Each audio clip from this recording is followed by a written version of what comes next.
നമുക്കറിയാവുന്നതുപോലെ ഗുരുതരമായ ആരോപണങ്ങളാണ് രാഹുൽ മാങ്കൂട്ടത്തിന് നേരെയുള്ളത്. ഞെട്ടിക്കുന്ന മൊഴികളാണ് യുവതി നൽകിയിരിക്കുന്നത്. ആ ഗുരുതരമായ മൊഴികൾ രാഹുലിന് വലിയ കുരുക്കാകും എന്ന് തന്നെ നമുക്ക് പറയാൻ സാധിക്കും. എന്തൊക്കെയാണ് ഈ യുവതി പറഞ്ഞതിൽ, പരാതിക്കാരി പറഞ്ഞതിൽ ഏറ്റവും പ്രധാനപ്പെട്ട കാര്യങ്ങൾ എന്ന് നോക്കാം. ഗർഭചിത്രത്തിന് രാഹുൽ നിർബന്ധിച്ച് മരുന്ന് കഴിപ്പിച്ചു എന്നതാണ് ഏറ്റവും പ്രധാനപ്പെട്ട മൊഴിയിലെ പ്രധാനപ്പെട്ട ആരോപണം എന്ന് പറയുന്നത്. ഇതിൽ ഈ മരുന്ന് ആരെത്തിച്ചു എന്ന ചോദ്യമുണ്ട്. അതാണ് രണ്ടാം പ്രതിയായ മരുന്ന് എത്തിച്ചത് രാഹുലിന്റെ സുഹൃത്ത് ജോബിയാണ്. ഇയാളെ രണ്ടാം പ്രതിയാക്കി ചേർത്തിട്ടുണ്ട്. മരുന്ന് എത്തിച്ചത് ബംഗളൂരുവിൽ നിന്നാണ്. ഈ ജോബി, രാഹുലിന്റെ സുഹൃത്ത് ജോബി മരുന്ന് എത്തിച്ചത് ബംഗളൂരുവിൽ നിന്നാണ് എന്ന് യുവതി മൊഴി നൽകിയിരിക്കുന്നു. മാത്രമല്ല ഗുളിക കൈമാറിയ സ്ഥലം കൃത്യമായി തന്നെ പറയുന്നുണ്ട്.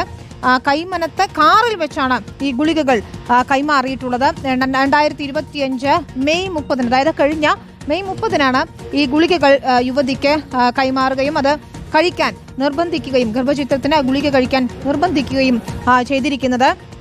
ഇനി ഇതിൽ മരുന്ന് കഴിച്ചെന്ന് ഉറപ്പാക്കാൻ വീഡിയോ കോൾ ചെയ്ത് അത് ഉറപ്പാക്കുകയും ചെയ്തിട്ടുണ്ട്. ആ യുവതിയുടെ ശബ്ദം നമ്മൾ കേട്ടത് തന്നെയാണ്. അവർ പറയുന്നുണ്ട് അക്കാര്യത്തിൽ വീഡിയോ കോൾ വിളിച്ചു തന്നെ മരുന്ന് കഴിച്ചു എന്ന് ഉറപ്പാക്കിയിട്ടുണ്ട്.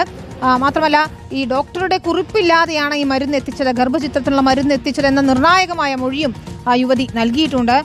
ഇതിൽ മരുന്ന് കഴിക്കുന്നതിന് വേണ്ടി, യുവതിയെ നിർബന്ധിച്ച് കഴിപ്പിക്കുന്നതിന് വേണ്ടി രാഹുൽ ആത്മഹത്യാ ഭീഷണി മുഴക്കുകയും ചെയ്തിട്ടുണ്ട്. മാത്രമല്ല ഈ യുവതിയുടെ വീട്ടിൽ രാഹുൽ അതിക്രമിച്ചു കയറി എന്നാണ് അവരുടെ പരാതിയിലും മൊഴിയിലും പറയുന്ന പ്രധാനപ്പെട്ട കാര്യം.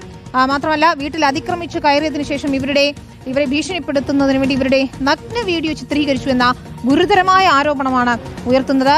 ഈ വീഡിയോ കാണിച്ചുകൊണ്ട് ഈ യുവതിയെ രാഹുൽ മാങ്കൂട്ടത്തിൽ ഭീഷണിപ്പെടുത്തുകയും ചെയ്തിട്ടുണ്ട്. മാത്രമല്ല അവിടെ വെച്ച് ഭീഷണിപ്പെടുത്തി, വീട്ടിൽ അതിക്രമിച്ചു കയറി വീഡിയോ ചിത്രീകരിച്ച് ഭീഷണിപ്പെടുത്തി ബലാത്സംഗം ചെയ്തു എന്നതാണ് അവരുടെ മൊഴിയിൽ പറയുന്ന പ്രധാനപ്പെട്ട കാര്യം. 2 തവണ ഇത്തരത്തിൽ ദൃശ്യങ്ങൾ പകർത്തിയിട്ടുണ്ട്. രാഹുൽ തന്നെയാണ് ഈ വീഡിയോ പകർത്തിയത് എന്ന് കൂടിയാണ് അവരുടെ മൊഴിയിലുള്ളത്. 4 തവണ ഇത്തരത്തിൽ ബലാത്സംഗം ചെയ്തിട്ടുണ്ട്. ഈ കാര്യങ്ങളെല്ലാം തന്നെ പുറത്തു പറഞ്ഞാൽ കൊല്ലുമെന്ന് രാഹുൽ ഭീഷണിപ്പെടുത്തുകയും ചെയ്തിട്ടുണ്ട്. അവരുടെ ഓഡിയോ സംഭാഷണവും നമ്മൾ കേട്ടിട്ടുള്ളതാണ്. പുറത്തു പറഞ്ഞിട്ടുണ്ടെങ്കിൽ കൊല്ലും നിന്നെ എന്ന് പറയുന്ന ഓഡിയോ സംഭാഷണവും നേരത്തെ പുറത്തു വന്നിട്ടുള്ളതാണ്. മാത്രമല്ല ഗർഭിണിയായിരിക്കെ 2 വട്ടം ബലാത്സംഗം ചെയ്തു എന്നുള്ള ഗുരുതര ആരോപണവുമാണ് ഈ മൊഴിയിൽ ഉള്ളത്. ഏറ്റവും പ്രധാനപ്പെട്ട കാര്യം, ഈ കാര്യങ്ങളൊക്കെ തന്നെ പുറത്തു പറഞ്ഞാൽ ജീവിതം നശിപ്പിക്കുമെന്ന് കൂടി ഭീഷണിപ്പെടുത്തുകയാണ്. തൻ്റെ രാഷ്ട്രീയ ഭാവി നശിക്കുമെന്ന് പറഞ്ഞുകൊണ്ട് തന്നെയായിരുന്നു ഈ ഭീഷണിപ്പെടുത്തൽ എന്നാണ് യുവതിയുടെ മൊഴിയിൽ പറയുന്നത്.